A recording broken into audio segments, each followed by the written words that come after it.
CRT का diagram है ना, बताओ। तो आपको यहां पर क्या है, जैसे ये एक्सपेरिमेंट आप देखो, मैं ज्यादा नहीं बोलूंगा वरना आंसर ही पता पड़ जाएगा। बस मैं आप लोगों को ये बता रहा हूं कि इस वाले एक्सपेरिमेंट में एक ट्यूब का इस्तेमाल होता है जिसे हम लोग बोलते हैं गार्ड ट्यूब। इस ट्यूब के अंदर क्या होता है, कैल्शियम क्लोराइड होता है, CaCl2 होता है। तो आपको बस ये बताना है कि इस एक्सपेरिमेंट में जो हम लोग ये गार्ड ट्यूब यूज कर रहे हैं उसका यूज क्या है, वो क्यों कर रहे हैं।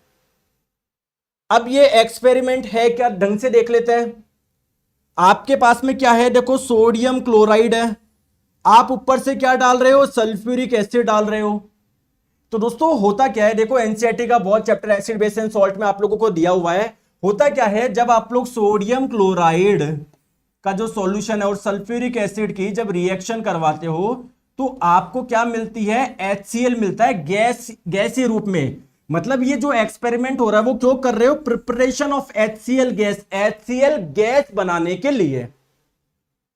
अब दोस्तों होता क्या है, देखो एनसीईआरटी में साफ साफ एक चीज लिखी गई है, if the climate is very humid, अगर आर्द्रता बहुत ज्यादा यानी वाटर वेपर की मात्रा बहुत ज्यादा इस एयर में, तो होता क्या है, देखो यहां से जब ये HCl गैस बाहर निकलती है ना, तो अगर वाटर वेपर के कांटेक्ट में आएगी ना तो HCl गैस उससे रिएक्ट कर लेगी।